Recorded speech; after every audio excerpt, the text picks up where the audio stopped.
Warner Brothers is proud to present the story of a guy Good morning. I'm here. and his bike. James Bond kind of stuff. Together for the first time in their first big movie. I meant to do that.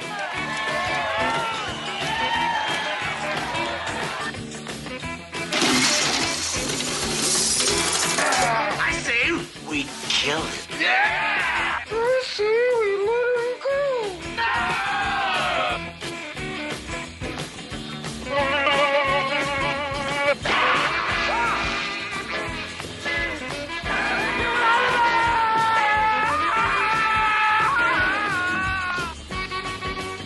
Merry Christmas!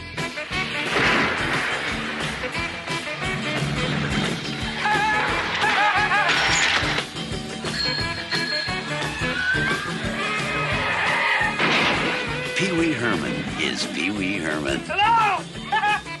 In Pee Wee's Big Adventure, Be sure and tell him Large Marge sent ya. What? What?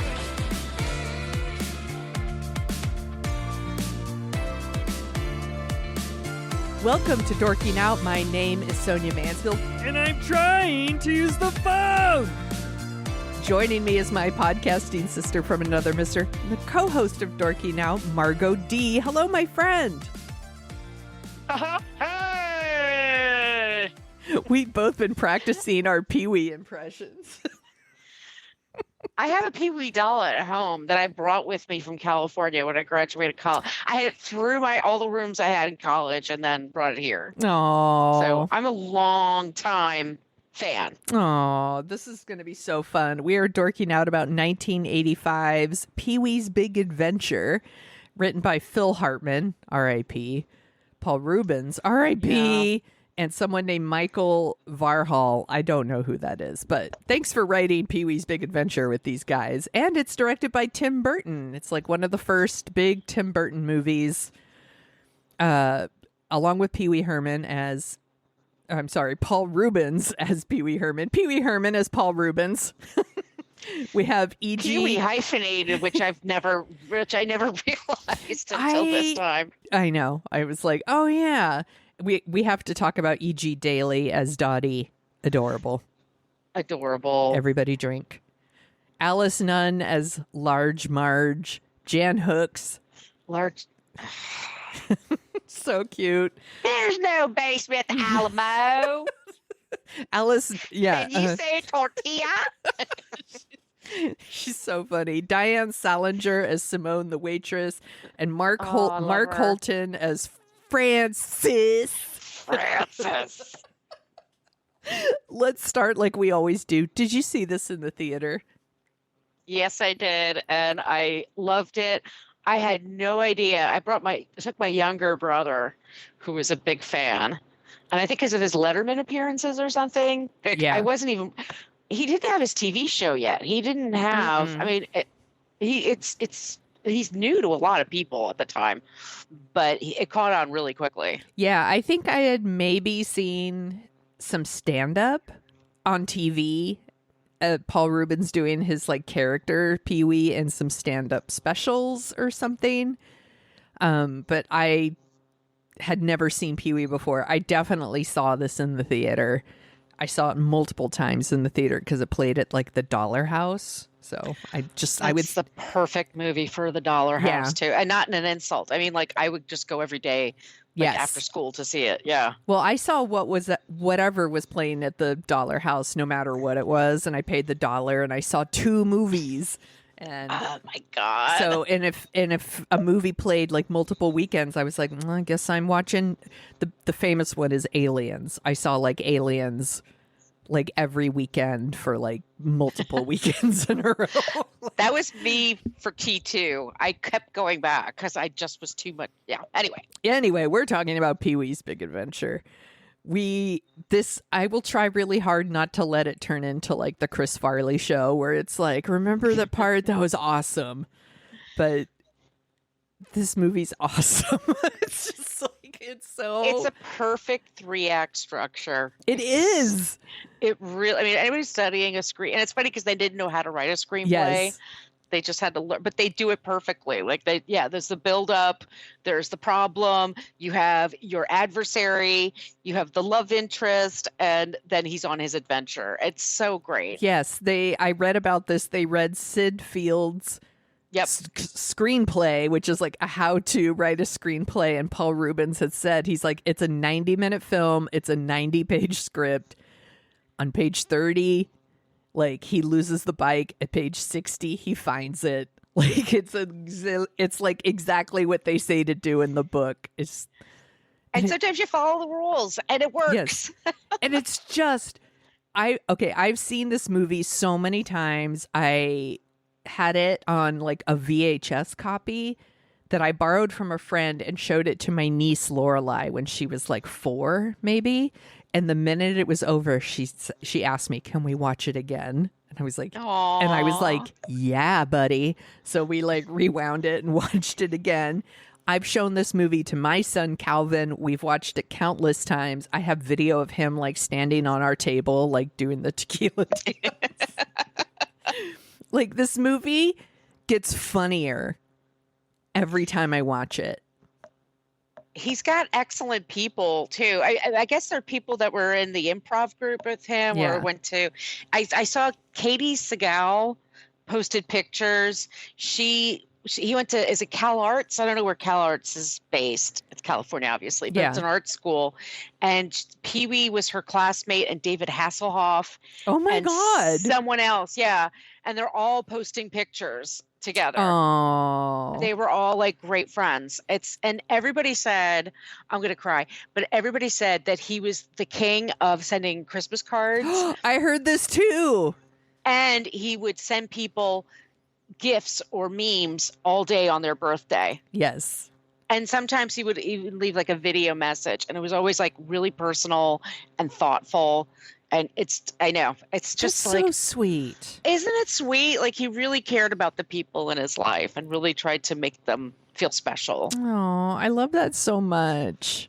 Yeah. I was so bummed out when he passed away. Fuck cancer. That's what the ones like the friends like texting immediately, like, stop what you're doing. We have to like, and then everybody writes fuck cancer at the same time. Yeah. Fuck cancer. Seriously, fuck cancer. There's just like, Pee Wee is one of my favorite kinds of characters. We've talked about this on the show before. I like characters who are curious and usually kind, other than Francis. But Francis is a dick. Like, he deserves to, Pee Wee deserves to, he's earned the right to be shitty to Francis. But like, in general, like, Pee Wee is a very curious person. He's very kind to all these people that he comes across. You can't help but like him and be won over. I mean, he wins over all those bikers. Like, That's my favorite scene. It's like, we'll go into it. Yeah, it's one of my favorite. I have several favorite scenes. And it's such a great Tim Burton movie. Yes, there's such a wonderful combination because they were both unknown, really. Yes, and it's amazing they got a summer release for a big picture when they did. But it starts with just the art direction. Yes, that house that he's in. It's so funny. Oh my God! Like, they get you from the word go. Like, it's so ridiculous and over the top, but I love he makes the big big Mr. T series. Yes. He has all these little contraptions like Oliver's house that are making him like pancakes and eggs and like making him fresh juice and all this stuff. He's got his little dog Speck, so cute. By the way, I looked up what's the deal with Speck. I wrote it in my notes. Speck played the role of Queenie in The Burbs and was also, this is my favorite, Precious in Silence of the Lambs. Oh, stop it. That's a famous dog. That's a famous dog. Oh, that's Don't you make me hurt your dog, mister. Have we done that movie yet? I think we might have. I think we might have done Silence of the Lambs. It is one of my all-time favorite movies. Yeah.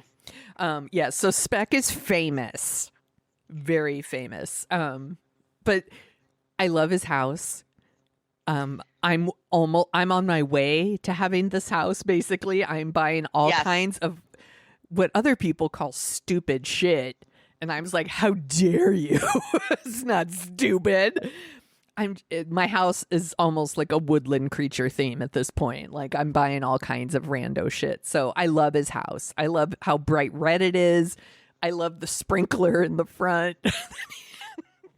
I love he tells the neighbor, I'm going to turn my sprinkler on. He's like, okay. And then that closes his. Yeah, but the thing with the like Mr. T cereal. and he eats like 2 bites and then he just like stops and then just walks away. I'm like, who cleans up? Hello, That's why breakfast. he's so skinny. He could fit in that suit. Yes, hello, breakfast. Can I have some Mr. T cereal? Of course you can. God, it's so funny. I pity the fool who doesn't like my cereal. It's like I'm gonna laugh through this whole podcast because there's so many jokes. There's so many. By the way, the Mr. T cereal was a thing that actually existed. It was not made up for this movie. Mr. T had a cereal. Do you think kids know who Mr. T is now, or they just think No. it's a goofy cereal? No, I don't think they know who Mr. T is, and they must just think And it's I a pity weird. those fools. Hi-oh. By the way, if they still made the cereal, I would probably buy it. Just at least once. Yeah. Because it's basically Captain Crunch, but it was Mr. T. It's so funny. And then he goes and he unlocks his bike, and it's like all these contraptions to unlock his bike because it's like some James Bond shit. And he rolls out his bike, and it's a pretty amazing bike. It's an awesome bike, and he does some great tricks with it. Yeah, he's got all kinds of stuff on it, like a little, what is it, like a lion on the front and the streamers and the horns, and it's got all kinds of things. And that's when he runs into Francis. And he's this spoiled rich kid who he's like, today's my birthday, and my dad said I could have anything I want. And I love Pee-wee's answer, like, good for you and your dad. Like, it's just like, he's so funny. And he wants to buy Pee-wee's bike. To which Pee-wee rolls around on the ground and laughs. Which is hilarious because you posted that on.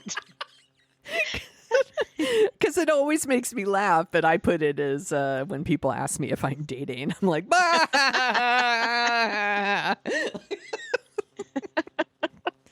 I just love it. Yeah, but so Francis wants to buy it, Pee-wee, and that's when we get the like, I know you are, but what am I? I know you are, but what am I? He's just To infinity. To infinity.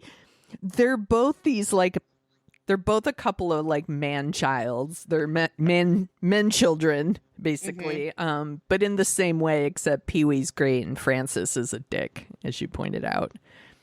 What else happened? Oh, Pee-wee rides his amazing bike, does some tricks on his bike to like the local strip mall, and he does like, of course, all the things that you think Pee-wee does. He goes to like a magic shop, and he goes to Chuck's Bike-O-Rama, where he talks to adorable, everybody drink, Dottie. She's so cute. You just want to put her in your pocket.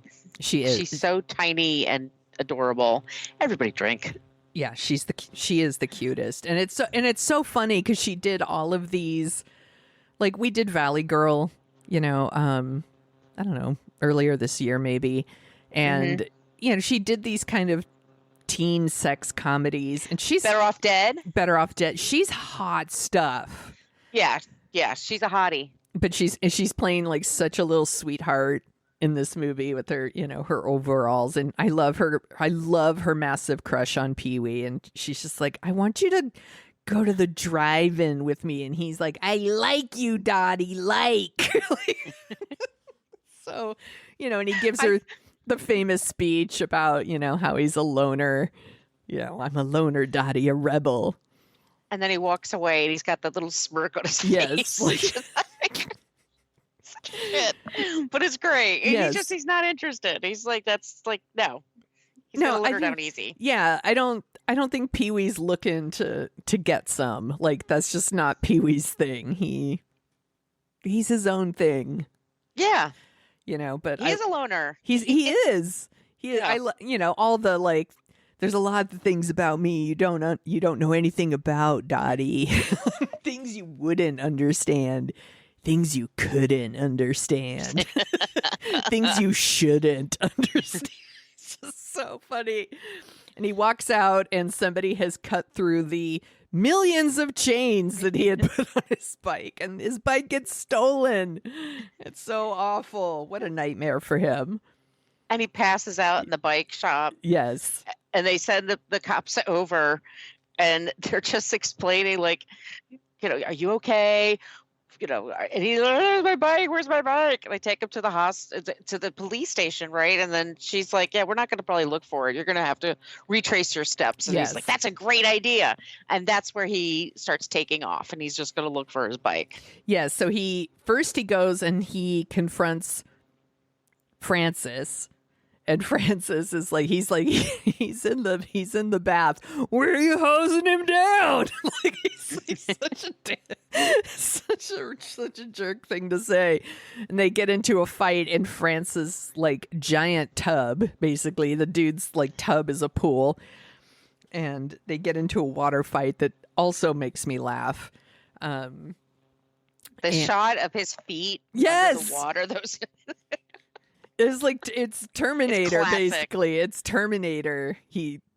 And they're just like wrestling in the water, and the dad breaks it up and tells him that there's no way Francis could have done it, and Pee-wee's pretty quick to accept that as an answer.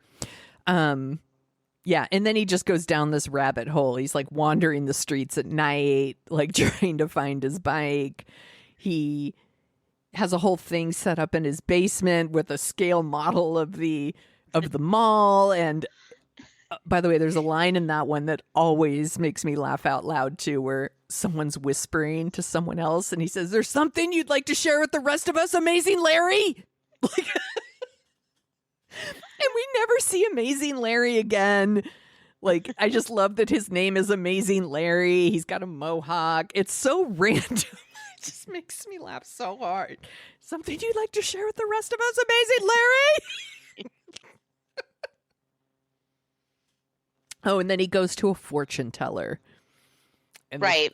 And the fortune teller tells him his bike is in the basement of the Alamo. Sorry, I'm laughing in advance. I wouldn't have known. I wouldn't have known either. They don't teach that sort of thing in school, Margot. No, not outside of Texas anyway.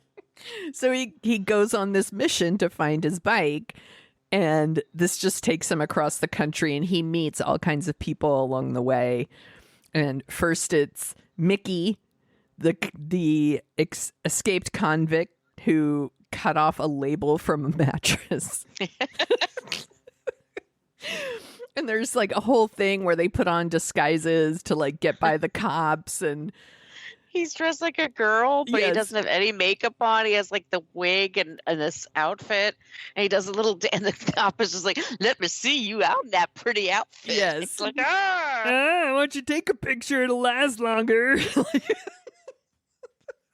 But they get through the cops, and they're, what's life like in the big house, Mickey, and he's like, it's not so bad. You get, what does he say?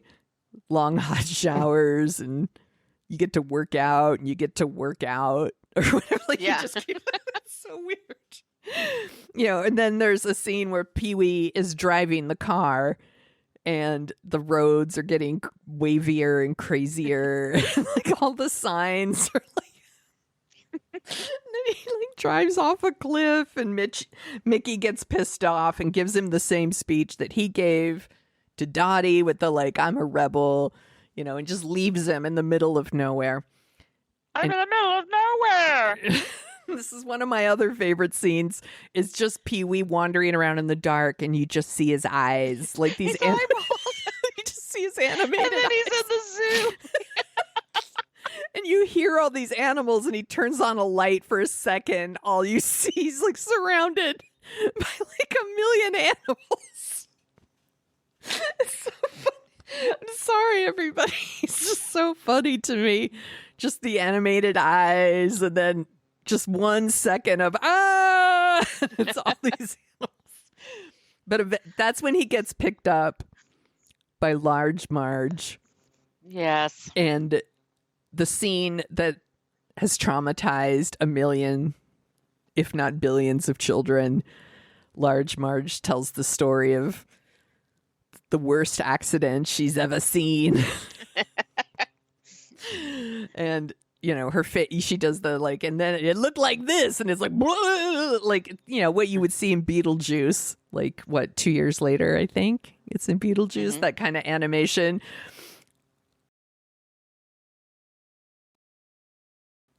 He gets dropped off at the restaurant, and he's like, Large Marge sent me, and they're like, oh.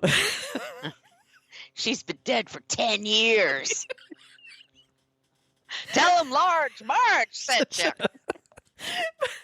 It's like, well, if she's been dead for 10 years, that means, and like the whole restaurant, it was her ghost. Like, it's just, it's so it's just so funny. But that scene where her face changes, I know for a fact, like, children were horrified by it and super scared of it. I was not, but No. But I remember seeing it again with Calvin, and Calvin was like, what? Immediately rewinds it to watch it a million times because he thought it was amazing. At the diner, he meets Simone. I love Simone. She's lovely. She's a sweetheart. Yeah, she just wants to go to Paris. Do they really make you wash dishes if you can't pay for your meal? This is something that happens in so many movies. It used to be a thing that they said in movies. I think it's been debunked and they don't do it anymore, but they used to. But Pee-wee doesn't have any money on him because he doesn't have his wallet. So she makes him wash dishes. And then when he's done, she's like, do you want to go see the sunset with me? I'd love to show you the sunset. He's like, sunrise. He's like, okay. And they're right by these dinosaurs. Yes. And it's a beautiful shot. They're in the dinosaur's mouth, like looking out, and they're just talking. And I love it what he says to her. Like, she has the dream to go to France. She goes, it's not enough to have a dream. You got to like work for it. You got to make it happen. Nobody will do it for you, which is a great lesson. Yes. And then the very next step, they walk out of there. It's the first thing in the morning. And then her boyfriend is this gigantic guy who takes one of the bones that's supposed to look like a bedrock, you know, Flintstone bone. And he starts chasing him around the dinosaurs with him. And it's just like, it's Pee-wee's just ah! But he jumps on a moving train and he like meets up with a hobo. I mean, and I'm using the term hobo on purpose because this is like the definition of like hobo. You know, with a bindle and a stick and all the stuff. Riding the rails. That's where they used to. Yeah, men that weren't married. To get work or whatever during the Dust Bowl. That's what they used to do. And then some people just was a hobby. Like, I'm going to get a job. Fuck that. I was going to be on a train and go places. Yeah. So they sing a bunch of songs together until Pee-wee can't take it anymore. And he just flings himself off the train. It's just like he would rather like break bones than stay and sing one more song with that hobo. It makes me, I'm sorry, every time I can't talk about this movie without giggling. And then he finally gets to the Alamo, and and that's where we get Jan Hooks, and she's the tour guide. She's again adorable. Everybody drinks. She's chewing her gum, you know. This is maize. You might know it as corn. There's literally thousands of ways to use it. I will list them. Are there any Mexican Americans here?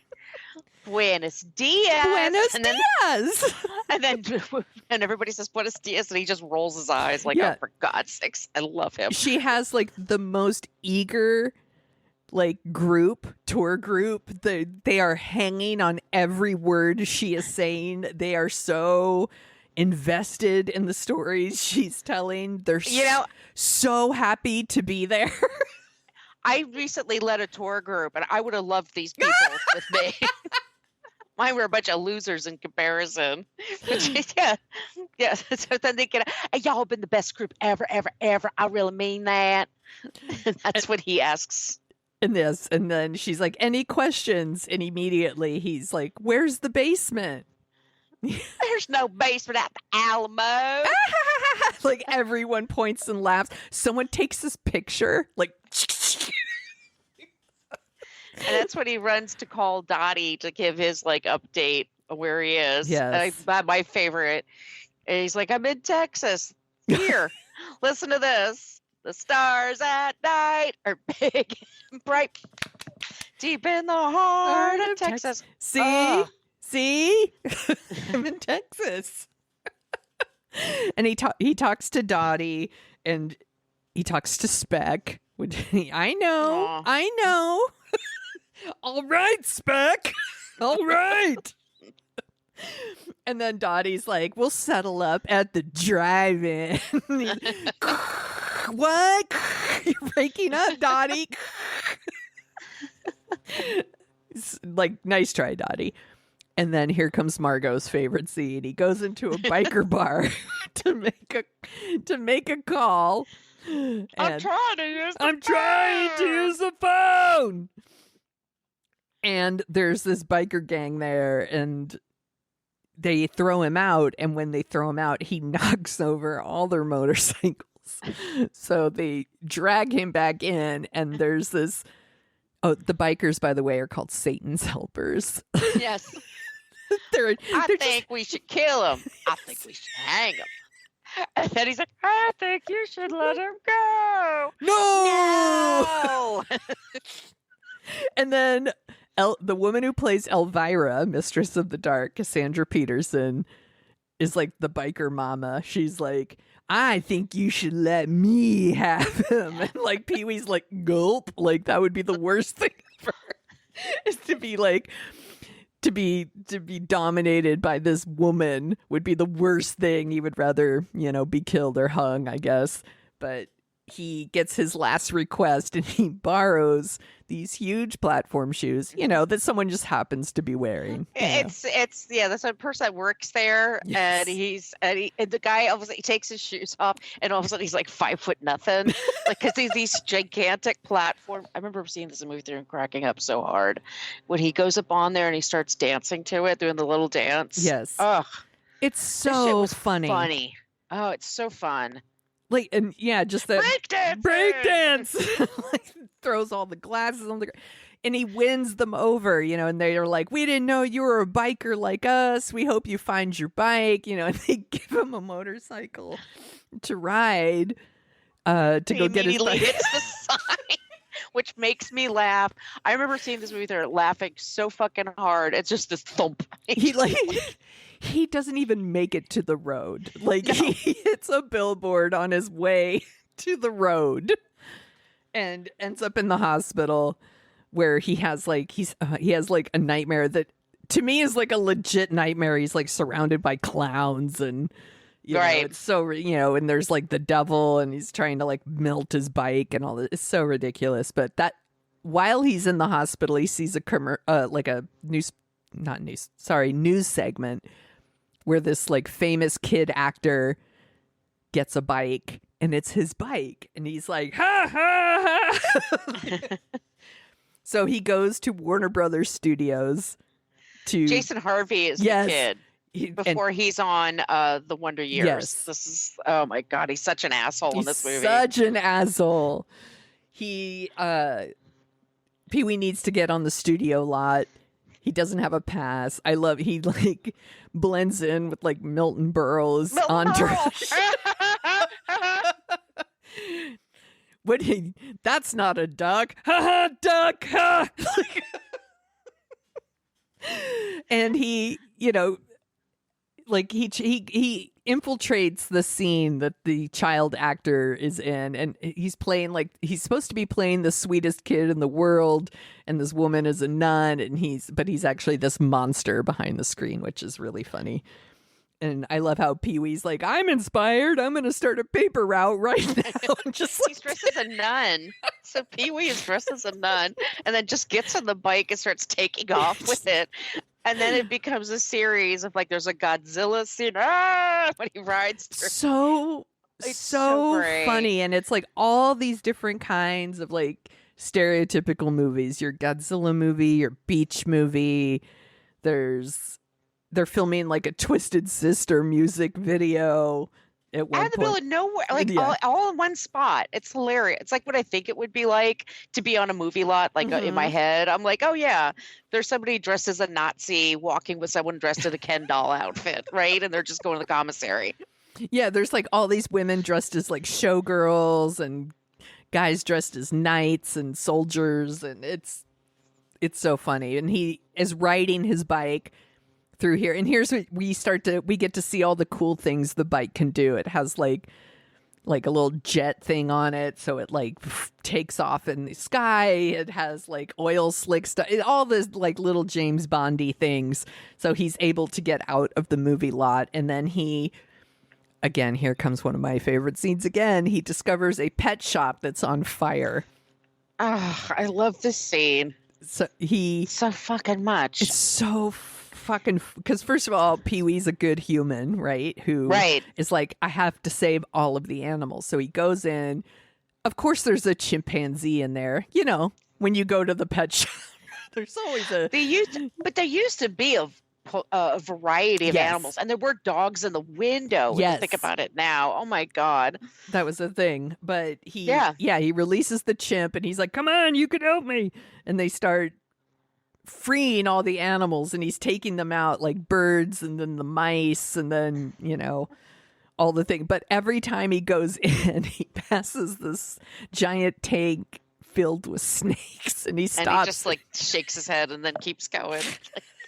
Like You're on your own. Yeah, like fuck these snakes, basically. And he keeps going, and he's like saving all these, even the fish. He's like saving all the fish, like bundling them up in little bags and all this. And finally, he's saving all the animals. He goes in and he stops and he looks at the snakes, and then he runs out and he's holding all the snakes and he's just screaming, ah! And he passes out and he's like covered in snakes. It's like, it is one of my favorite scenes of all time. It's so wonderful. Yeah, my sister and I we send each other the GIF or GIF, however you like to pronounce it, of it to each other all the time, because it's just so fun. It's like, it's almost the epitome of like how doing the right thing is hard. It's like he has to do the right thing. He has to save the snakes, even though he's horrified by them. And I love it that he wakes up and basically he's a hero because he saved all the animals. Yes. So then Warner Brothers decides they're going to do a movie about him. Okay, first of all, I would pay to see the movie. Okay. And then we get, it's so perfect because it's Morgan Fairchild and James Brolin. Yes. And James Brolin's in the suit, but it's like, it fits him totally okay. Yes. Like, it's not like, right. They're just like being spies. Yes. And his bike is now like this motorcycle with all the special, like with a special microfilm in it that the spies want or whatever. But all of the, like the fighting and how like she just stops to like watch him fight because he's so hot.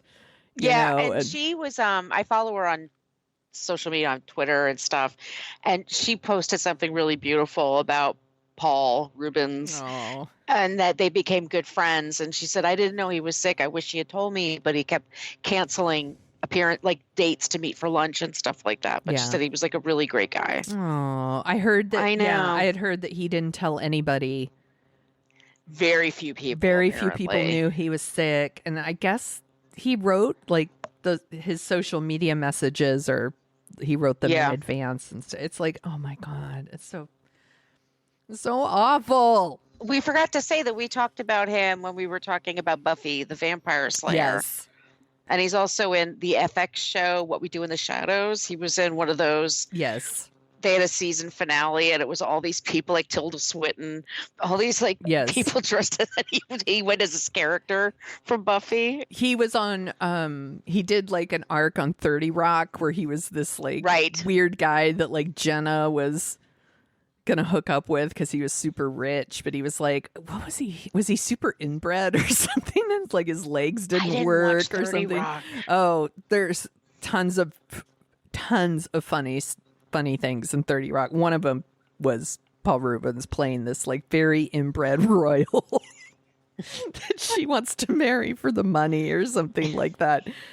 He was so talented. He was such a funny dude. And Yeah. but like, again, I want to mention the movie thing with James Brolin's delivery of just like, I know you are, but what am I? What am I? And then Pee-wee gets a part, and then his words are not synced in properly. And he keeps looking into the Yes. camera. He's supposed to be a bellhop. The scene of Pee Wee Herman playing a bellhop in the movie about his own life is like a master class in like the best bad acting. Like he's so stiff and awkward, and like the like eye contact with the camera, then looks away, and the like paging Mr. Herman, paging Mr. Herman. And he scoots off for a second, then he comes right back into the center of it. And in the meantime, they're doing a drive-in premiere of it, which I would love to see this on a drive-in. Yes. Oh my God, at that drive-in.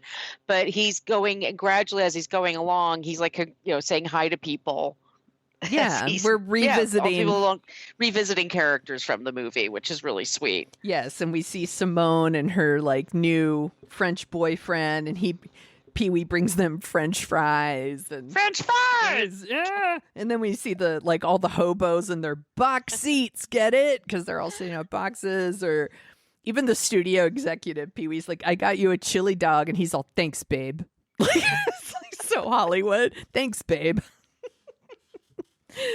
And and then Francis shows up, and Francis is trying to pretend like, him and Pee Wee are like best friends, and if it wasn't for me, Pee Wee, none of this would have happened, and asks if he could sit on the bike, and that's when we learn the bike has an ejection seat and shoots him off into the air. It's so very deserved. We get to see Phil Hartman as one of the reporters. Always happy to see Phil Hartman. He was, he was a designer. He designed album covers. I did He was a not know graphic that. Designer. Yeah, there's one that's called, my mother had this album, America's Greatest Hits. Horse don't- with No Name and yeah. all that shit. Yeah, he designed that logo, and also like a couple other bands. He would do it in like under an hour. He could just. Oh my God, I didn't He know was that. like super talented. Yeah. I had no idea. Right. I loved Phil Hartman. That was a rough day So rough. when we found out he died and how he died. That was fucking brutal. I couldn't believe it. I was like, because this is like I still don't. pre-internet, so like you just Yeah. kind of like I was working at the theater and someone said that, and I was like, get the fuck out of here. That's not something that happened. So crazy. That's a Yeah. crazy story. Yeah. So we get Pee Wee, and Dottie are at the drive-in together on their bikes, and she looks adorable. Again, everybody drink. Everybody drank. And he doesn't even want to stay for the rest of the movie. And he's like, I don't have to see it, Dottie. I lived it. Lived it. And they like ride off together, and it's really, really cute. Like they ride off together, and you see their like silhouette against the screen, and it's a perfect movie. It's fucking perfect. 90 minutes. It has so much heart to Yeah. it, but it's just snarky enough, so it's not Yes. saccharine. He's a good actor. He's a great actor. He just stays in character the whole time. You like Pee Wee, you root for him. The jokes land. Yes. There's like physical humor, and then there's topical humor, and then there's just silliness, and the art direction, like I said, Yes. is so Tim The Burton music. now. Danny Elfman. Yeah, Danny Elfman score. The score is so fucking good. Danny Elfman It is. put out there was a CD that was like music for a darkened theater, I think is what it was called. And it was like I almost want to say it was like Danny Elfman's like greatest hits for his his music that he did for movies. There you go. That's where I'm trying to get to. And there were a bunch of like Pee-wee ones on there. They're so good, and they're just they stick with you. They stick in your head. They play in your head. I just don't think that we get a lot of music like that now in movies. Where I know a Danny Elfman score. Yes. Yeah. Well, there's also, there's who's Steven Spielberg's guy, John Williams. Yes. There's certain, but he has because I love Oingo Boingo. I mean, and he's got his own weirdness going on. But I got to meet him a long time ago at a breakfast at Bennett, and I got an autograph with him, and he stands out, the red hair. Yeah. And he's got the riz, as kids say. As the kids like to say. The riz. Yeah. I just love this movie. I read that Gene Siskel gave this movie 0 stars.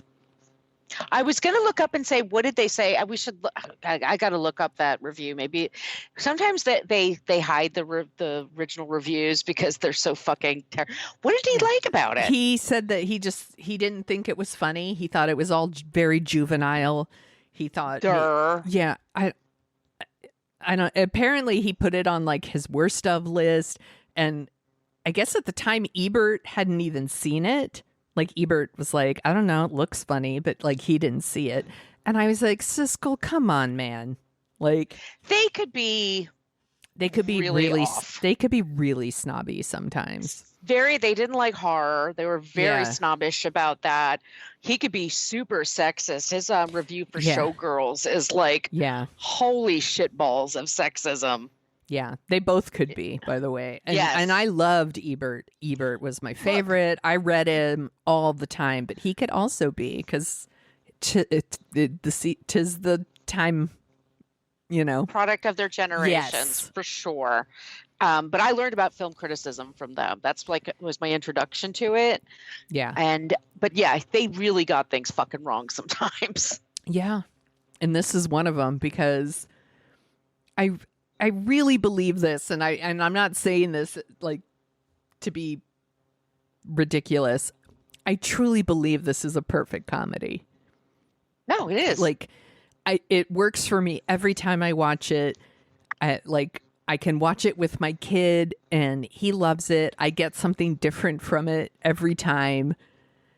I just love it. Love it. But do you like it, Sonia? No, I don't like it at all. I think it's trash. It sucks. It's a perfect movie, and you just got to bug up your ass if you don't enjoy it. Sorry, not sorry. Yeah, this is one of those movies that if I met someone and they were like, I didn't get it, or I just don't like it, or that's a red flag.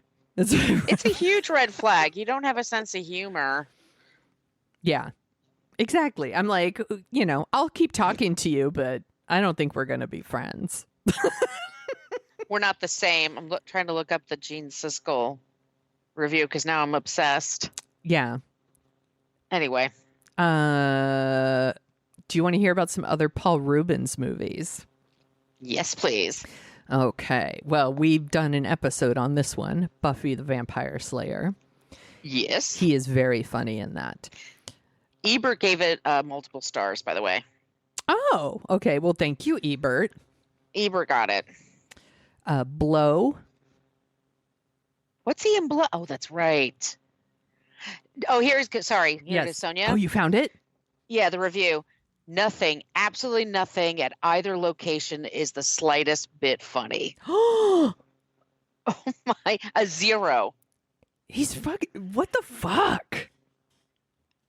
He's way off base. Off base. And then, okay, right above him is Vincent Canby of the New York Times. Pee-wee's Big Adventure is the most barren comedy I've seen in years, maybe ever. Holy shit, these people. Oh my God. They just don't know what funny is.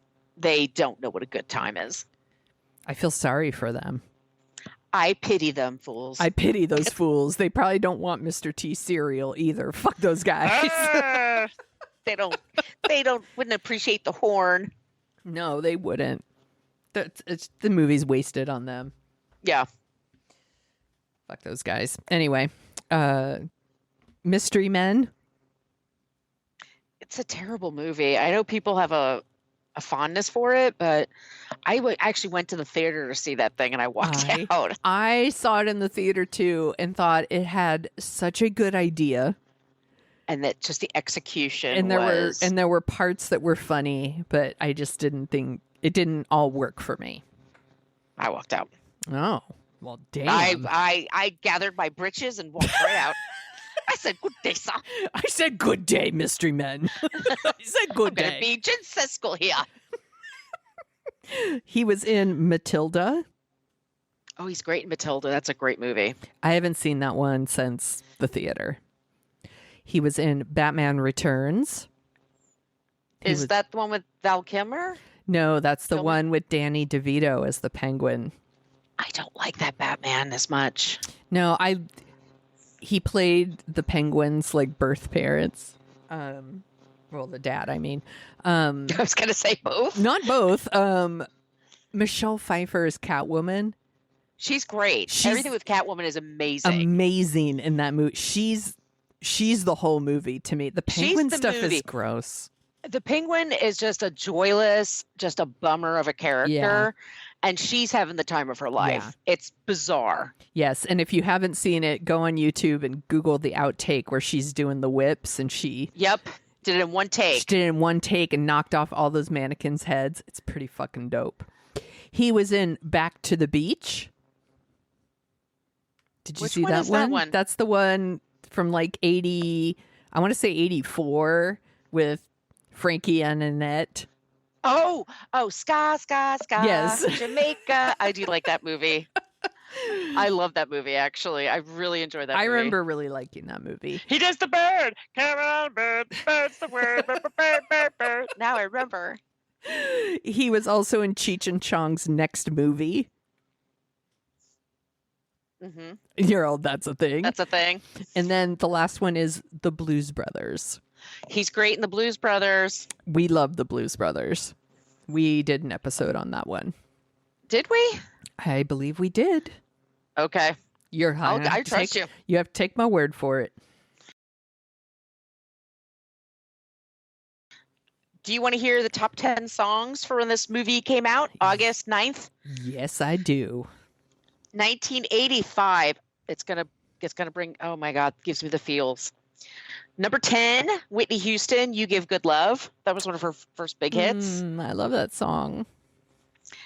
I love this. The Power Station, "Get It On, Bang a Gong." Oh yes, I love the Power Station. Yep. I was on board with the Power Station. Yep. Aretha Franklin, "Freeway of Love." I totally love that song. Great song to dance to. Glory Days, Bruce Springsteen. I really like that one too. Yeah, it's a good song. This is a great one. DeBarge, "Who's Holding Donna Now?" Oh my God, I totally forgot about that song.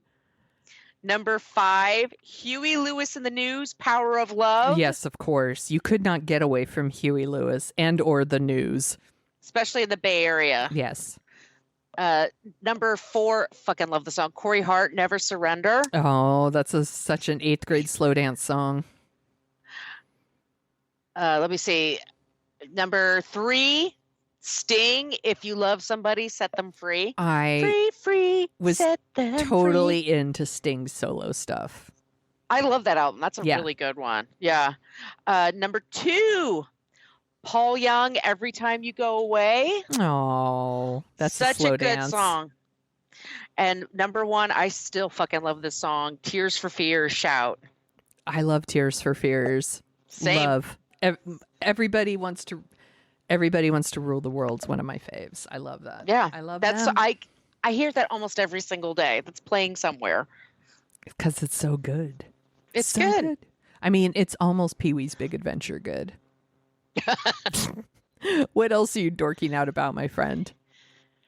Well, my friend, I had the amazing fortune of going to Spike Lee has his home office in Brooklyn. Of course he does. Of course he Where does. else would he put it? Duh. It's called 40 Acres and a Mule. Yes. That's his production company. And it's a store, and before COVID, it was open a few times a week. But since COVID, it's mainly been online, and it's just like a warehouse. But once or twice a year, or when somebody famous dies, like Michael Jackson or Prince, they have these block parties. And he had a block party where you could buy stuff, and he would sign merch. Ooh. So I went there, and it was in the sun for 2.5 hours, me with like hundreds of my fellow New Yorkers. And it was just like a universal chop down the trees where people were marching and protest. Oh, okay. There's all these tree line blocks, and where we had to line up, there's just not a tree to be found. We were all like, and it was fucking hot. But I had a book. I wrote a book called Filmed in Brooklyn. I wrote about Spike Lee, and Tony's heard the story, but I was trying to find out how to get him a copy because I didn't want to just send it to the PR person. They'll just throw it away or whatever. So I go to this thing, and I bought his coffee table book and a couple of other things, and maybe something for you for your birthday, October 2nd, everybody. My gosh. Just maybe. Maybe. But anyway, I got his coffee table book, which is gorgeous. And so and these two guys in front of me had this huge acrylic paintings of him. This one guy, and he signed both of them, and he got to keep one. So the other guy kept the other. And they're all on my Instagram. If you follow me on Instagram, Brooklyn Fit Chick, you can see for yourself. Anyway, it was my turn. I get up in line. I made friends in the line. It was really fun. And I gave him my book, and he starts looking at it, and he goes, "Wait a second." And he holds it up and goes, "Why am I not on the cover?" I'm like, I don't know. But he said, "Oh, this is so cool." And I pointed out where he was there. And then I gave him my book, and he signed it. And That's he amazing. said, "Margot, thank you for my book." And it's like a full circle moment for me. It's really because I'm working on another project now. So it's like kind of like the icing on the cake, like this one last time. And it was really great. He was so amazing. So many cool people in line. That's I met awesome. the best people. And it just, it was raising money for charity, and I got just cool shit. And it was just really great. And it really, really made me smile. Oh, that's awesome. I'm so glad that he was nice to you and that you got your book signed. That's amazing. It's just the best circumstance, right? Yeah. And I had said a friend of mine before I left, I'm like, should I bring my book or is that dorky? And she's like, you bring that fucking book with you. That's Don't right. you dare. Yeah, you bring that, and you should. And he was very, very gracious about it. He's going to read it.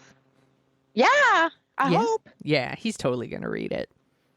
I hope so. I love that. Yeah. That's so cool.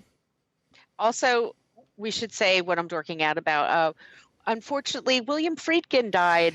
We found out today. We talked about The French Connection before. Yes, we did. One of my favorite movies. We're definitely going to talk about The Exorcist. There's a book coming out.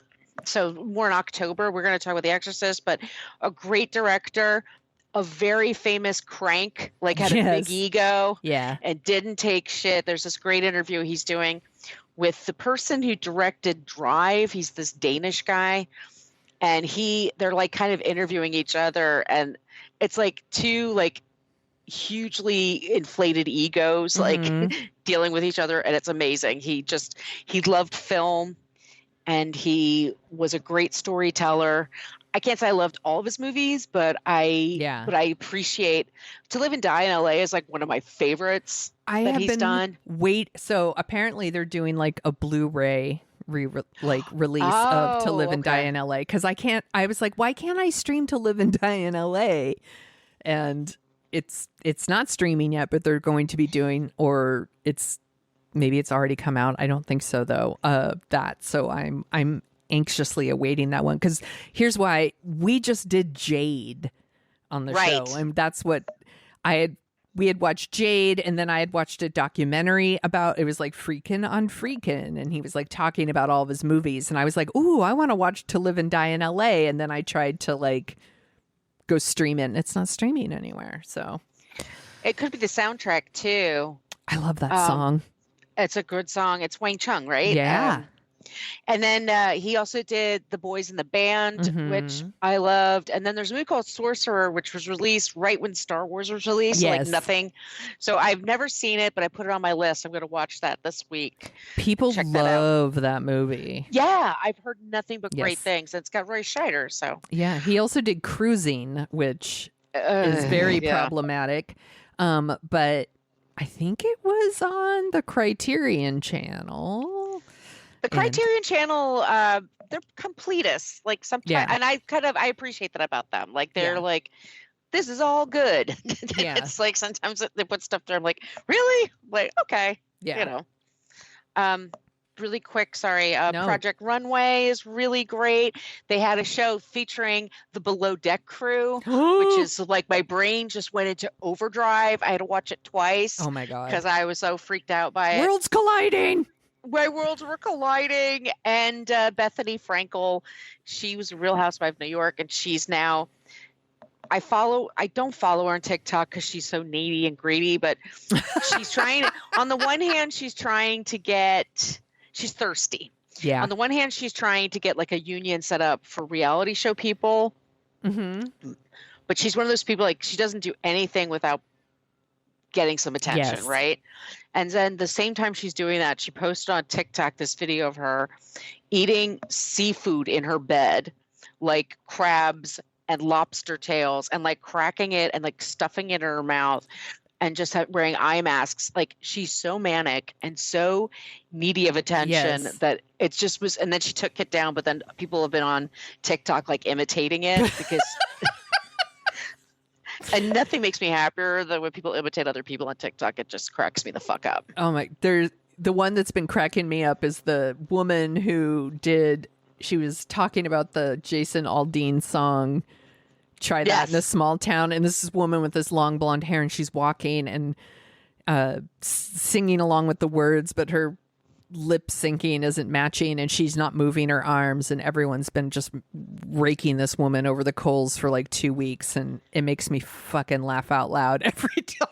So that song, I don't know if you saw over the weekend in Montgomery, Alabama, there was an issue where a pontoonsman filled with white dudes Mm-hmm. was parked up against a dock, and this paddle boat was trying to dock, and they couldn't because this pontoon was in the way. And this one African American, a black man, was saying, "You got to move your pontoon, dude." I think he's a security guard. He like works there. Yeah, he works there. He's doing his goddamn job. And then he starts getting pounded on, and then all these people came along to beat the shit out of the shitheads. So Oh my God. I've seen two videos. One is like the Jason Aldean song playing underneath it, which made me laugh stupid hard because it's called In a Small Town. Try that in a small town. Yeah. And then I saw there's cosplay of people reenacting it, but like in a goofy way, like Dude, throwing chairs at each other and This stuff. but it's all- literally just happened, and there's it's like already a day and a half ago. there's already merch. I have already Oh, seen yeah. merch where it's like a chair and it says like "Try That in a Small Town" like around the chair on the shirt. And there- It's amazing. one man, well, I don't even think he's a man, he was 16, I think, jumped in the water like fucking Aquaman, and like He swum over, yeah, pulled himself on the dock like in Yes. one push, like he has upper body strength. yes, And all these people joined in, and then the cops came, and like just watching all these assholes, these bigoted assholes get arrested. Yeah, felt and good. people cheering it on. Oh, it was so. But I like I said just before we got on the show, there was somebody. It was trending on Twitter. This video, these people at a pool party just reenacting it, as chasing each other. People are so weird and creative, and TikTok I never love it. TikTok never sees. There's a woman right now who, so on like, I think it's on Hinge, you can do like voice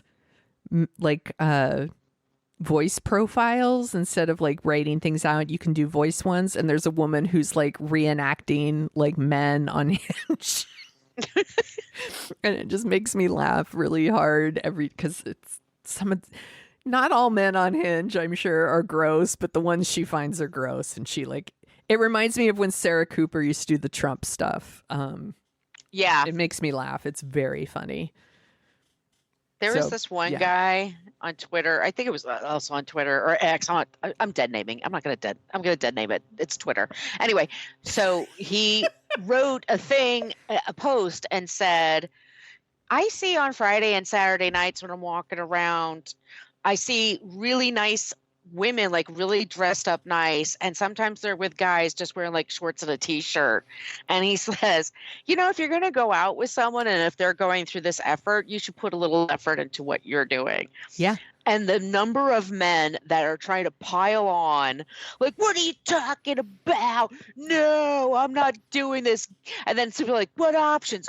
I'm not going to wear a suit. And Ace like, seriously, just put on pants. Yeah. Did you think of just pants? Okay. When I worked at the movie theater in the 90s, in the early 90s, there was a reoccurring thing that it happened like every Friday or Saturday night.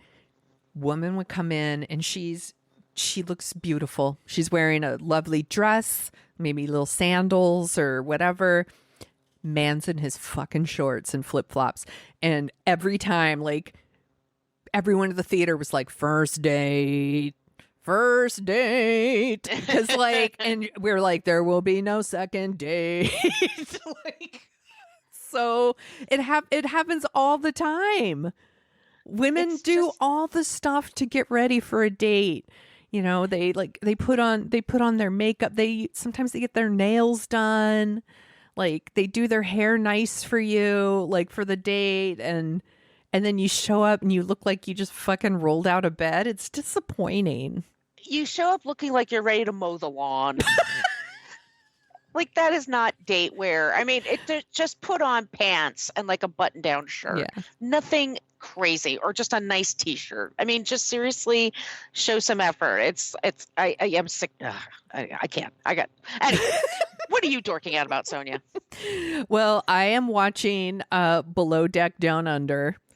It's amazing. It's amazing. This is a good cast. Yes. And when I say that, I mean they get drunk and make bad choices.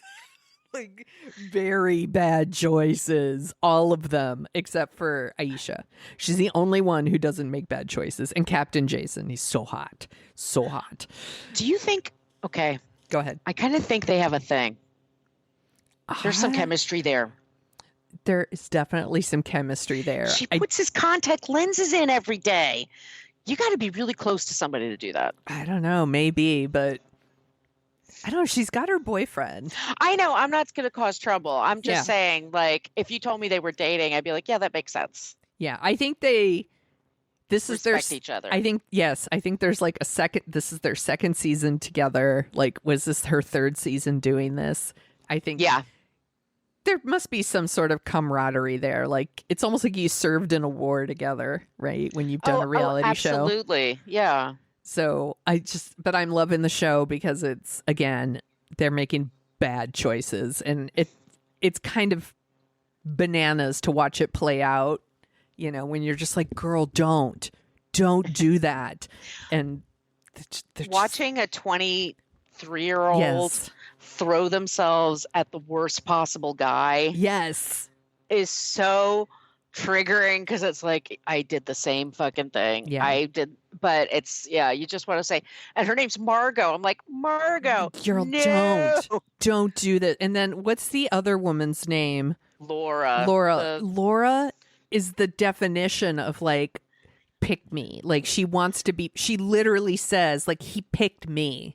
And it's like, he didn't really pick you. Like, she's very all about Eve. Like she's trying to take Aisha's job, and so she tries to belittle her. Like, I don't use lime juice. I make lime juice. Isn't that better? She's like, she's so annoying. She's a very obnoxious person.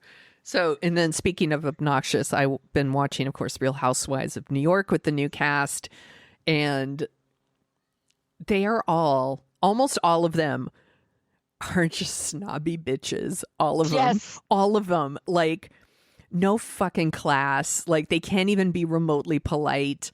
Like, it kind of boggles my mind. But I am fascinated by Jenna. She's my favorite. Everyone's fascinated by Jenna. I know. And she's right. she seems like she has a clue.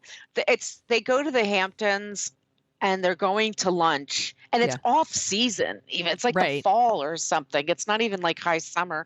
And they dress up like they're going to church in Atlanta. They're Yes. so overdressed with the labels and everything. And the one who brings 8 pieces of luggage like It's for a weekend. insane that you would pack Yeah. this much for like a weekend. And then they're staying at this woman's house and they're just like shitting on her house, like right in front of her. Or like Jenna gives them these gifts and one of the women, Jessel's like shitting on the gift, like right in front of Jenna, like, and like no apology for it. And I was like, Jesus Christ, you are all some snobby bitches. Like, it's again, but I'll keep watching it because I want to watch. Very watchable. I want to watch them make bad choices. Did you watch Barbie yet? No, I promise I Okay. will. All right, we will talk about Barbie when Margot sees Barbie because I don't want to ruin anything for her. But the last thing I wanted to mention was the Criterion Channel right now has the hip hop collection. Yeah, you've been into it. I'm so into it. So I watched 2 of the documentaries. One is called Something Out of Nothing. It's the art of rap. And that one is hosted by Ice-T. Love Ice-T. Yes, and he starts on the East Coast and he goes all the way to the West Coast and he stops in the middle, of course, talk to Eminem. So it's like East Coast rap, Eminem, West Coast rap. It's so interesting. It's like about where they were, where we are now. Well, as of like 2012, I guess, because the documentary came out a while ago, but it's super interesting. I also watched Freestyle, the Art of the Rhyme, which is about freestylers. So these are people that like make up rap off the top of their head, you know, and have like which is a mad skill to have. A skill. Yeah, I'm totally impressed by that. Again, both of these are like not like both 90 minutes, super interesting. And then I rewarded myself after watching those by watching Crush Groove. How's Crush Groove after all these years? Okay, first of all, Crush Groove. Now that we did an episode on Russell Simmons for What a Creep, there is Blair Underwood is playing the Russell Simmons character, and you're like, like, you know, but it's a movie. It's like a fictionalized version of what Def Jam Records, like how Def Jam Records came about. So you have to take it with a grain of salt. It's a movie.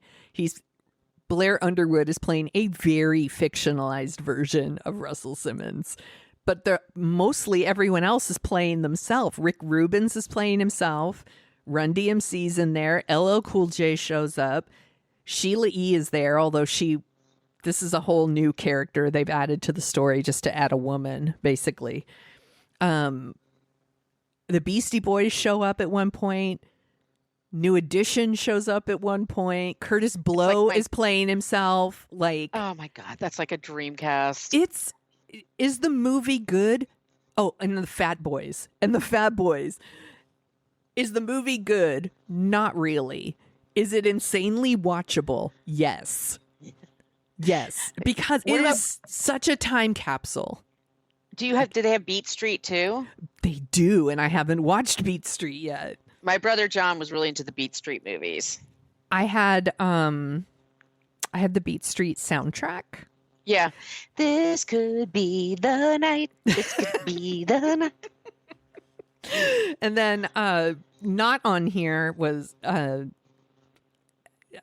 me it feels like they should have like the movie Break-In in here, but it's not. Not.